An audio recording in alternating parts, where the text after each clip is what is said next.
Hey, this is Jamie with Stonemaier Games, and I'm really excited today to talk to you about my top 10 favorite games of 2021. Before I get to that list, I have some other categories I'm going to cover today, looking back at my gaming year of 2021.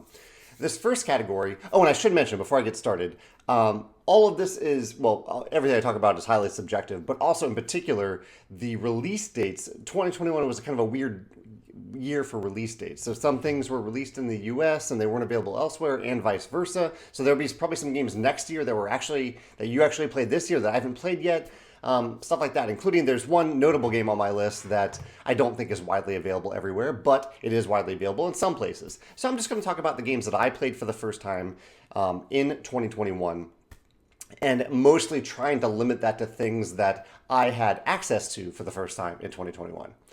Okay, so the first category I'm going to talk about are my favorite expansions. I think some of these expansions are lost in these end of year lists, and expansions take a lot of time and effort to design, so I want to acknowledge that.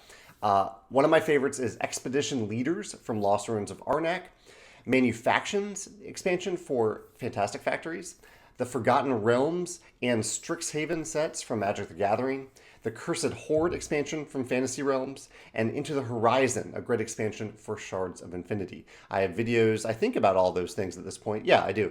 And I enjoyed all of them quite a bit. I'm going to go into detail a little bit about what I like about my top 10 in particular, but I'll go fairly quick through these subcategories, these early categories. Last year, I actually had a whole separate top 10 for sequels. It seemed like the year of 2020 specifically was a year of sequels of games or spin-offs of games. This year, there weren't quite as many, but there were a few notable ones. So my favorite sequels this year were Herbaceous Pocket, Cartographers Heroes, and The Crew Mission Deep Sea. Some more games. We had some games released this year. We had Rolling Realms. We had Red Rising over here. Let me show that. And we also had two expansions. We had the Tapestry Arts and Architecture expansion, and we had the Between Two Castles Secrets and Soirees expansion. I am really happy with how all of these products turned out, and I hope you found joy in them as well. As for my favorite new-to-me games that were released well before 2021, these games were A War of Whispers, Blitzkrieg, Quetzal, Conspiracy, Abandon All Artichokes, The King's Dilemma, My City, Dwellings of Eldervale, Tranquility, and Small Islands. And really, actually, now that I'm saying Dwellings of Eldervale, I probably should have put that on my top 10 list because I didn't get the chance to play that in 2020, but I think a lot of people did have access to it in 2020. So I'll just put that out there. Dwellings of Eldervale is a game that I really, really love, and it probably should have been on probably should have been eligible for this list. It definitely would have been on this list if I had thought about it as a 2021 game. As for 2021 releases that I haven't had the chance to play yet, but I'm still really eager to try, I'll mention Caper Europe, which I just received. I think I received it like on December 31st. It's on my pile of games over here. The Adventures of Robin Hood, which I pre-ordered but haven't received yet. The Hunger, and Anno 1800, which a friend has and swears that I will really love it, but I haven't had the chance to play it yet.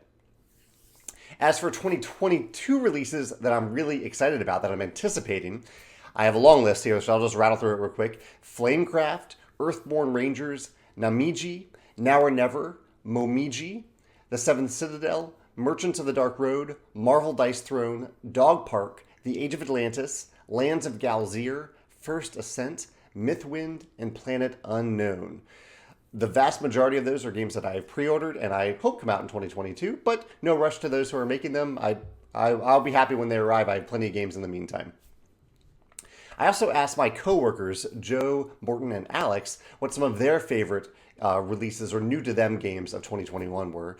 Joe mentioned Formosa Tea and Setawatch Swords of the Coin and The Loop. Alan mentioned Planet Unknown and Genotype. Planet Unknown is a game that I considered for my list. It would have been on my list, but I think most people don't have it yet, and so I will talk about that one on my 2022 list, I'm guessing. And Morton mentioned Flourish and A Gentle Rain. And Alex mentioned Dune Imperium, which was on my list from last year, but Alex didn't play it until this year. Sentinels of the Multiverse Definitive Edition, Role Player Adventures, and Cubitos. And last, I have a few honorable mentions that didn't quite make the top 10, but they were really good games. I mean, they were really, really close to making this top 10. And they were Seven Wonders Architects, Cora, Maglev Metro, Furnace, Genotype, Floriferous, Groundhog Day, Destinies, and Enchanted Plumes. Really, really close for several of those to making this list. Finally, let's jump into the actual top 10. So normally I don't make Stonemaier games eligible for this end of year top 10 list, but we don't publish many games, and I only publish games that I really, really love. And so this year I decided that I'm going to at least mention our games on this list because I really do love them. If they were published by someone else, I love them enough that they would definitely be on this top 10 list. And so I want to mention them. The first is Red Rising. Red Rising is a game that is inspired by the Red Rising IP, which is a book series that I really, really love.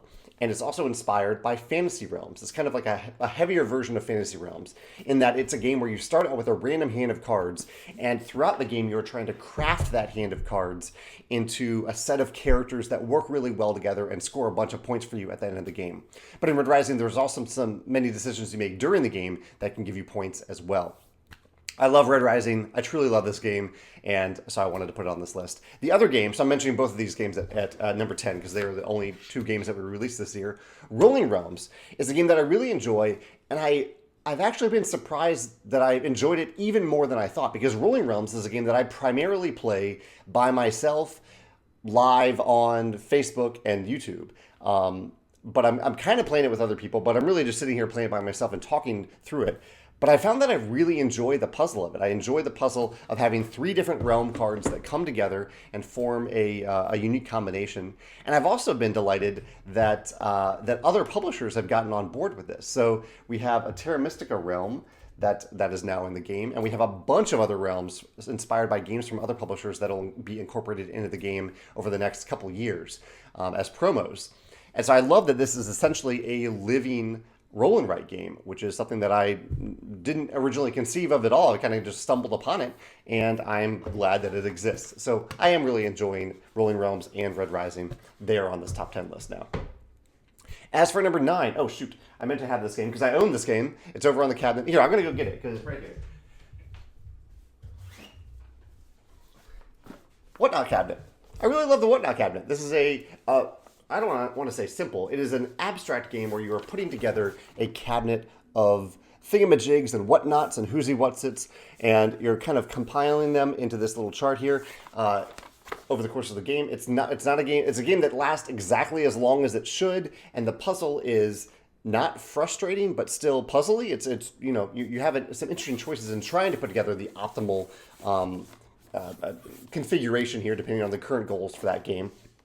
And it has a really neat turn order mechanism, similar to Floriferous kind of, where the later in turn order you choose, the better the options you have, but that impacts your turn order for the next turn.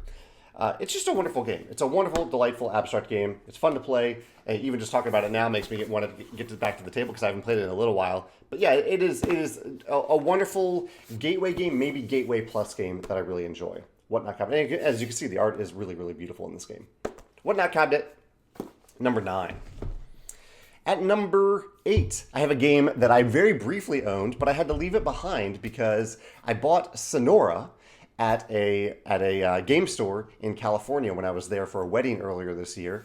And we brought it up to Yosemite where we were staying for the wedding. We played it, we really enjoyed it, and then we realized we didn't have any room in our suitcases to take it back. So Sonora is sitting on the shelf of an Airbnb in Yosemite right now, but I really loved it. Sonora is a token flicking game. It's a flick and write game. You're flicking these tokens onto a board to decide what bonuses you will get and which of 4 mini games you will trigger. And depending on you have different numbers on these tokens. So you're kind of using different tokens to like if you have a 5 token and you flick that 5 and it triggers minigame A, it means that the number that you input in minigame A is the number 5. So you have a little bit of control here over which token you're choosing and where you're trying to flick, but you're flicking it. So it may not necessarily go into minigame A as you anticipated. And the minigames themselves are really well designed. There are 4 of them on your sheet of paper, and each of them is a lot of fun. I really, as you can tell from my design of Rolling Realms, I love little minigames in games, and I love how they combine together in Sonora. So that's Sonora at number 8. And number 7 is probably the most recent game that I played on this list, and that is Cascadia. This is a delightful little abstract game from Randy Flynn. You've probably heard of it if you're in the gaming world because it's been talked about a lot this year. It's a game where you put out a series of like scoring definitions for the 5 different animal tokens that you have in the game. And these change up every game. And then you, throughout the game, create your own little tableau of tiles and tokens on those tiles. So try to get the most scoring out of this and the most scoring out of the terrain bonuses that you get. And there's a nice little paired action drafting system. You can see here, you're drafting a pair of a tile and a token, and which is really satisfying. It's just a very rewarding game, and it's very flexible. I mentioned in the Whatnot cabinet that you don't feel punished or all that limited in the game. And Whatnot cabinet, it does that really well, despite the confines of a 4x3 grid. Yeah, 4x3. In Cascadia, there's no limit at all. You can grow your little hexagonal area however you want. And so there's a lot of freedom in how you expand and how you try to solve these puzzles. And one thing I realized about Cascadia since I played it too that I really like about it is that a lot of these little puzzles, these animal puzzles, have limitations to them. So like the one that we played recently wanted 6 elk in a circle. So like a hexagonal circle. And so there's this sense of completion during the game. When you actually complete that circle of elks, you're like, oh, wow, that feels really good. I don't get a bonus right now. At the end of the game, I'm going to score a lot of points. I don't get a bonus right now. But it's this personal achievement of completing this thing. And then you're not limited to it. You could go somewhere else and create another circle of elk in another area of your tableau. So I really like those little sense of completions, really well-designed animal goals in this game. This game has, it's pulled up my list. I don't know, after the first play, it probably wouldn't have been on my top 10, but after the second play, I was like, this is a game that I really enjoy. I will gladly play this again. Cascadia, number 7. At number 6 is Canvas. Canvas is a game that I almost forgot about because it came out so early last year, but I really, really love this game. From the box design where you can actually hang it on the wall to the clear cards that you're compiling together to create your own little painting. You're creating 3 different paintings in this game. The mechanism of creating these paintings using clear see-through cards is brilliant, and the set collection and the puzzly element of it, I think, is really, really clever as well. It's just, again, similar to a couple of these games. Cascadia, the One Night Cabinet, it's a great Gateway Plus game. I love Canvas. I highly recommend it if you're looking for a great Gateway Plus game. And all these have beautiful art. Great year for art in games, in my opinion. Finally, at number 5, we have Cubitos. Cubitos is a game that I got so excited to play because it's push your luck, which I love. It's a racing game, which I love. There's kind of a dice pool building element to it that I love. And it lived up to his expectations. The first time I played it 2 times in a row, back to back. Like as soon as we played, we're like, okay, we got to play this again. And I would gladly play Cubitos again, over and over again. It is a really, really fun game. It adds a lot of variability in giving you different definitions for the different types of dice in the game. And the courses that you're racing on change up from game to game as well. I haven't played it in a little while because I don't have easy access to it. But I really do love Cubitos. I think it's a fantastic game. And it definitely is my number 5 favorite game on the list this year. Now, I do want to mention here that now that we get to the top 4, I would say the top 4 on this list are kind of a level above everything that I've already mentioned. So consider this a big step up, top 4 of 2021. And the first game is another Gateway Plus game. The other 3 aren't. So if you're looking for heavier games, they're coming. But another Gateway Plus game, Dice Miner. I absolutely love Dice Miner. This is a custom dice drafting game where you're drafting them from this vertical mountain thing, where you can only pull out dice that are the ones that are easily accessible on the mountains. Each die has its own meaning, and the different sides of it expand that meaning and make it either better or worse, depending on which side is actually rolled onto the mountain. And one element I really love here, some people pass this off as luck, and there is a little bit of luck to it, but I really love this element of the game. If you're going to have a game with dice, give players a chance to roll them, and Dice Miner does that 3 times throughout the game. 3 times? I think 3 times. Because at the end of round 1, any dice that you've accumulated which you haven't been able to change much. There's one way to change them, but for the most part, you are drafting dice as they have been rolled onto the mountain. At the end of round 1, you get to re-roll all those dice, and you carry all those new re-rolls and those dice into round 2. So it's this feeling of progress with a little touch of variability, because you're changing what those dice say. The roll might be better than what you had before. It might also be worse than what you had before. I think that's where the luck comes in, but you've had full agency over which dice that you choose, so you have that control over that.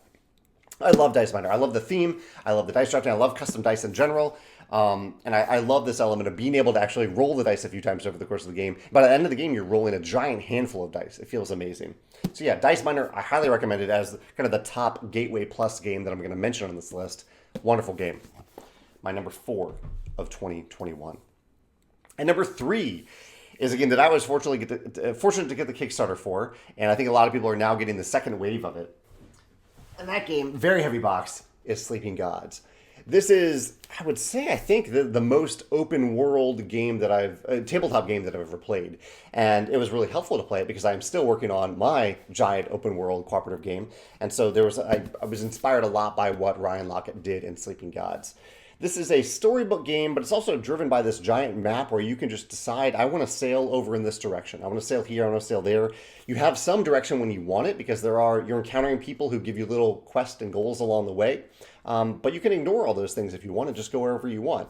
Megan and I played a full campaign of this 2-player, and we just had a wonderful time.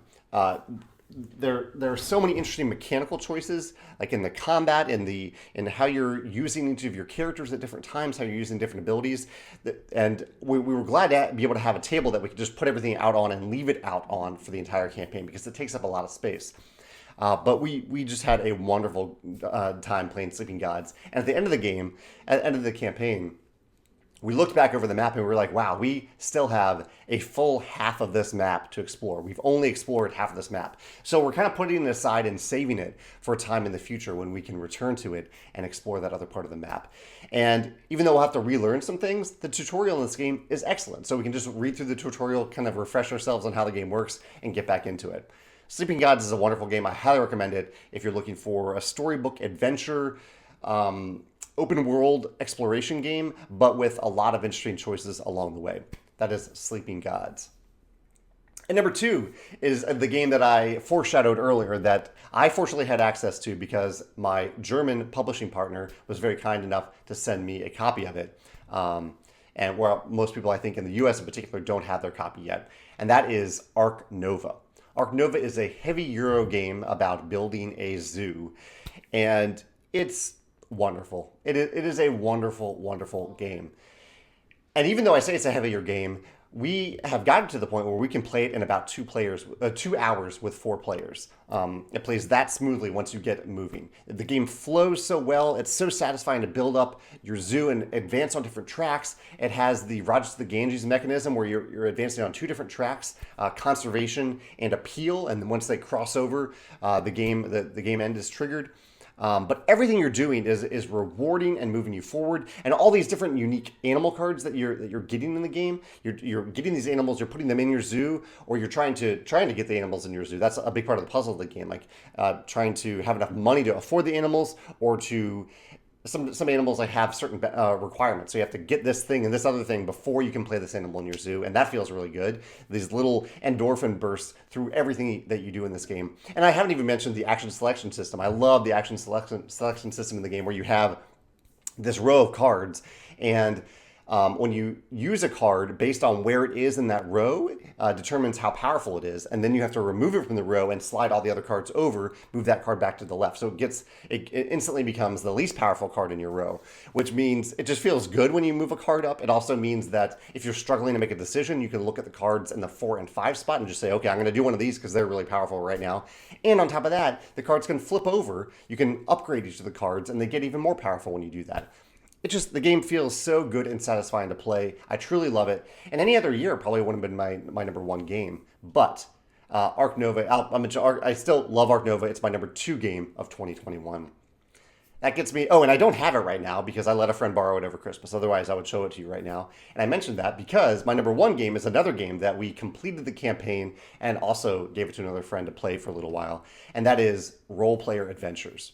You've probably seen me rave about this game. You will see me rave about this game in a full video just solely dedicated to everything that I learned about role-player adventures. It is a truly amazing game. It is a milestone achievement, I think, in campaign game design from start to finish. It just does everything that I want a campaign game to do without overstaying its welcome even. It's 11 games, which is a great sweet spot, I think, for a campaign game.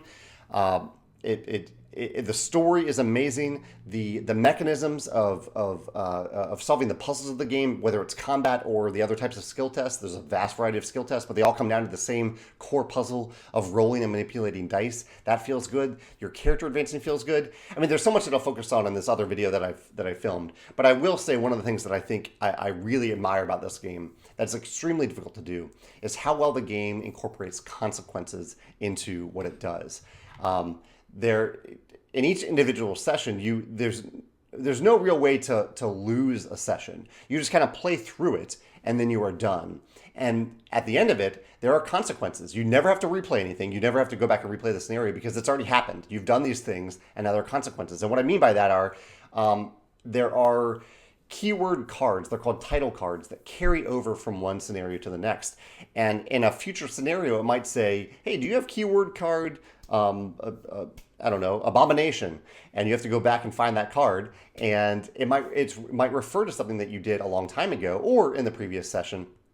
And that impacts your decisions for that current session.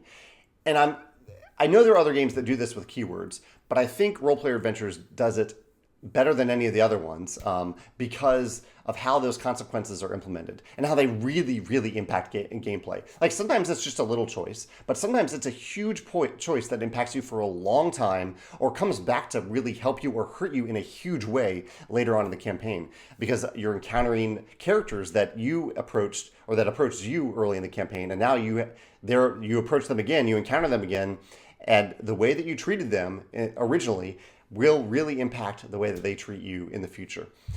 It's just the way the consequences are done are incredibly brilliant in Role Player Adventures. That's one little thing about the many, many things I love about Role Player Adventures. But really, if you were looking for an amazing cooperative campaign game with a strong storytelling element, but also a strong mechanical puzzle element, I highly, highly recommend Role Player Adventures. I loved it. It is my #1 game of 2021.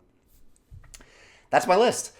Yeah, top 10 games and a bunch of games in other categories. I'd love to hear about your list as well. Not necessarily top 10. You can do top 10 if you want. Maybe top 3 of 2021. And feel free to revisit those other categories I mentioned too. Favorite expansions, your favorite Stonemaier product if you want to mention that, your favorite sequel to a game that already existed but someone worked really hard on a sequel, favorite new to you games that released well before 2021, favorite 2021 releases that you didn't get the chance to play yet, and games that you're really looking forward to in 2022. Any of those that interest you or that a game comes to mind, feel free to mention it in the comments below and we can talk about it there. Thanks.